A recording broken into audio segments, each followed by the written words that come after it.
ጤና ይስጥልን ክቡራትና ክቡራን ሰበር መረጃዎችን ይዤ ቀርቤያለሁ። የመካከለኛው ምስራቅ ውጥረት አስፈሪ ሆኖ ቀጥሏል። በዚህ ሰዓትም ጥቃቶች ተጀምሯል። በዚህ መረጃ ሰዓት አሜሪካ በኢራን ስትራቴጂካዊ የካርግ ደሴት ላይ መጠነ ሰፊ የአየር ጥቃት በመሰንዘር ወታደራዊ ኢላማዎችን አውድማለች። አሁን በደረሰን ሰበር ዜና ዶናልድ ትራምፕ በኢራን ጉዳይ ላይ ዛሬ ሌሊት ስልጣኔ ተመልሶ በማይመጣበት ሁኔታ ያበቃላታል ሲሉ መግለጻቸው ዓለምን አስደንግጧል። ክቡራን አድማጮች ሁኔታዎች አሳሳቢ እየሆኑ መጥተዋል። በዝርዝሩ የማስደምጣችሁ ይሆናል። በሌላ በኩል በአሜሪካ ሕግ አውጪዎች ትራምፕ ሚዛናቸውን ስተዋል፣ ከስልጣን ይውረዱ የሚል ከፍተኛ ተቃውሞ እየተሰማ ነው የምሰሙት ይሆናል። በማስከተል የኢራኑ አዲስ መሪ በደረሰባቸው ጉዳት ራሳቸውን ስተው ኮማ ውስጥ መግባታቸውና ሕይወታቸው በአስጊ ሁኔታ ላይ መሆኑ ተሰምተዋል። በሰዓቱ ይደመጣል። እንዲሁም በአሁኑ ሰዓት ዓለምን እያነጋገረ ያለው ዜና ቴህራን የትራምፕን የጥፋት ቀነ ገደብ ለመመከት ስትል ህዝቧን እንደ ሰው ጋሻ አሰልፋለች የሚሉትና ፕሬዚዳንት ፔስኪያን ደግሞ ለሀገሬ ህይወቴን ይሰጣሉ ሲሉ ስማቸውን መዝግበዋል። ዝርዝር መረጃዎችን ይዘናል። ቪዲዮን ላይክ በማድረግ ጀምሮ አዳዲስ መረጃ በፍጥነት ዩቱብ ላይ ሲለቀቅ ቀድሞ እንዲደርሰው የዩቱብ ቻናሌ ሰብስክራይብ በማድረግ የደውል ምልክቷን በመጫን ቤተሰብ እንድትሆኑ በአክብሮት እየጋበዝን ሀሳብ አስተያየቶን በኮሜንት መስጫው ላይ አጋሩን። እስከ ቪዲዮ ፍጻሜ አብራችሁን ቆዩ። ዝርዝር መረጃውን አድምጦ አብረን እንከታተል። ክቡራን አድማጮች በቅድሚያም ጥቃቱ ተጀመረ። የካርግ ደሴት መመታት። በአሜሪካና በኢራን መካከል የነበረው የቃላት ጦርነት ዛሬ ወደ ቀጥተኛ ወታደራዊ ግጭት ተሸጋግሯል። የፎክስ ኒውስ ዘጋቢ ጄኒፈር ግሪፊን ከፍተኛ የአሜሪካ ባለሥልጣናትን ጠቅሳ እንደዘገበችው የአሜሪካ ጦር በኢራን ስትራቴጂካዊ የባህር ግዛት በሆነችው ካርግ ደሴት ላይ የሚገኙ በደርዘን የሚቆጠሩ ወታደራዊ ኢላማዎችን በአሁኑ ወቅት በከባድ ቦምብ ደብድበዋል።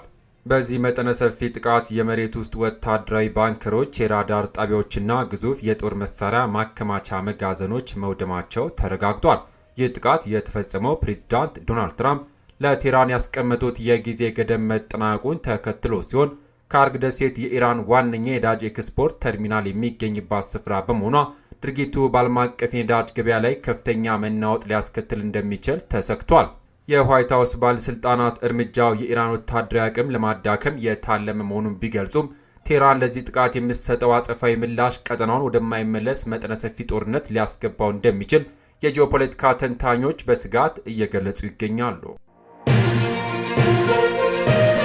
በሌላ ዜና ትራምፕ ከስልጣን ይውረዱ የሚለው ጥሪ። ክቡራን አድማጮች ወደሚቀጥለው መረጃችን ስናልፍ የአሜሪካ የሕግ አውጪዎች በፕሬዚዳንት ዶናልድ ትራምፕ ላይ ከፍተኛ ተቃውሞ አስነስቷል። የትራምፕ አስተዳደር አባላት ፕሬዚዳንቱን ማንሳት ካልቻሉ የስልጣን ሽግግር የሚደነግገውን 25ኛው የአሜሪካ ሕገ መንግስት ማሻሻያ በማድረግ ከስልጣን እንዲያነሱት እየጠየቁ ይገኛሉ።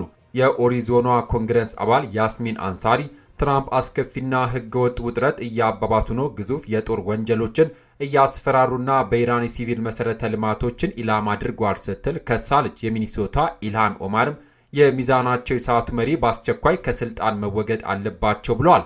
ሌሎች እንደ ሜላኒ ስታንስበሪ፣ ክሪስ መርፊ ያሉ ባለስልጣናትም የካቢኔ አባላት የህገ መንግስት ጠበቆችን በመጥራት ትራምፕን ከስልጣን ለማንሳት እርምጃ እንዲወስዱ ጥሪ አቅርበዋል።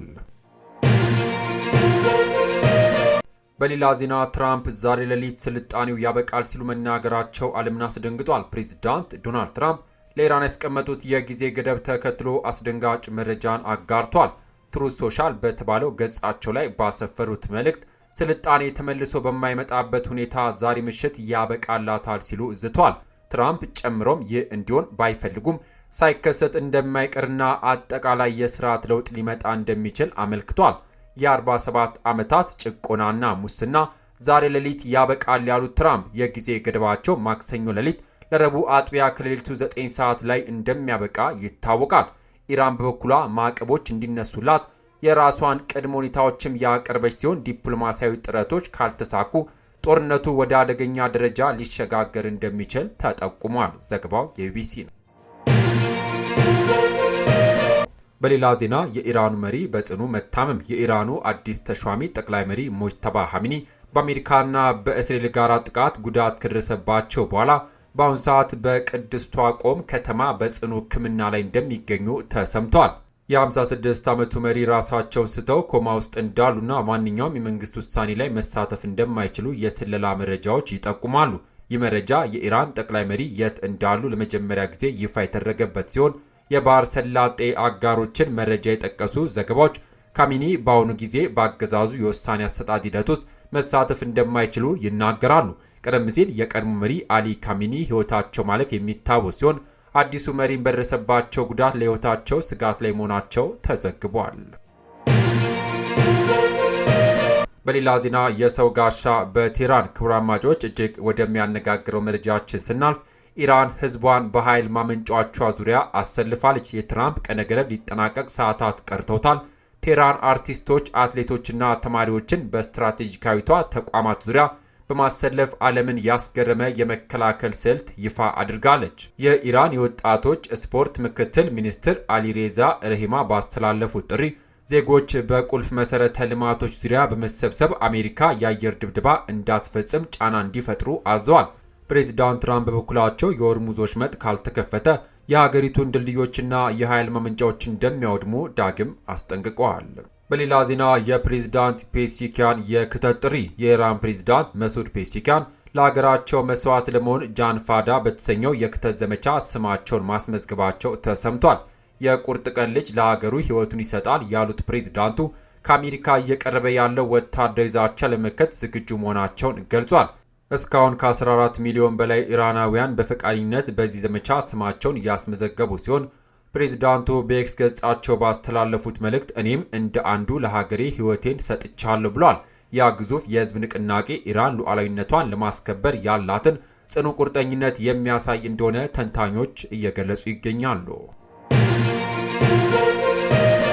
በሌላ ዜና የኢራን እስላማዊ አብዮታዊ ዘብ የሳውዲ አረቢያ ፔትሮኬሚካል ፋብሪካዎችን ጨምሮ መካከለኛው ምስራቅ የሚገኙ ኢላማዎች ላይ ከፍተኛ የሚሳኤልና የድሮን ጥቃቶች መፈጸሙን አስታወቀ። በጥቃቱ በሳውዲ አረቢያ ውስጥ በተለያዩ አካባቢዎች የሚገኙ የአሜሪካ የፔትሮኬሚካል ተቋማት ላይ በመካከለኛ ርቀት ሚሳኤሎችና በአጥፍቶ ጠፊ ድሮኖች የተሳካ ጥቃት መፈጸሙን አመልክቷል። ዘቡ እንዳለው ከተቋማቱ በተጨማሪም በፋርስ ባህረ ሰላጤና በሆርሙዝ ወሽመጥ የሚገኙ የአሜሪካ ጥቅሞችና ወታደራዊ ሰፈሮች እንዲሁም እስራኤል ውስጥ የሚገኙ ወታደራዊ የእዝና የቁጥጥር ማዕከላት ኢላማ መሆናቸውን ገልጿል። በመግለጫው ላይ ኢራን ይህን እርምጃ የወሰደችው ሰኞ ዕለት በአሱሌ ፔትሮኬሚካል ማዕከል ላይ የተፈጸመባትን ጥቃት ለመበቀል መሆኑ ተጠቅሷል።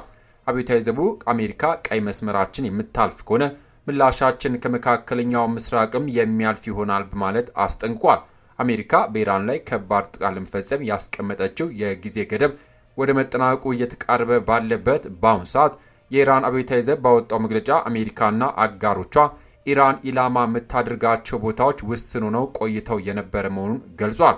ይህ ለመልካም ጉርብትና ሲባል ኢራን አሳይታው የነበረው ቁጥብነት ኢላማችን እንድትለይ አድርጓት መቆየቱን፣ ነገር ግን ከዚህ በኋላ ይህ ቁጥብነት እንደማይኖር በመጥቀስ አስፈላጊ በተባሉ ኢላማዎች ላይ ያለማወላወል እርምጃ ይወሰዳል ሲልም ተናግሯል። ክቡራትና ክቡራን የዩቲዩብ ቻናል ቤተሰቦች በመካከለኛው ምስራቅ ውጥረት እጅግ አስፈሪ የሆነ መጥተዋል። ዓለም ስጋት ላይ የጣለው የአሜሪካ ጥቃትና የትራምፕ አስደንጋጭ ማስጠንቀቂያ ወዴት ያመራ ይሆን? ቴህራን ያሳለፈችው የሰው ጋሻ ጥቃቱን ይገታ ይሆን ወይስ የከፋ ውድመት ያስከትላል? እኛም ጉዳዩን በቅርበት እየተከታተልን ለእናንተ የምናደርስ ይሆናል።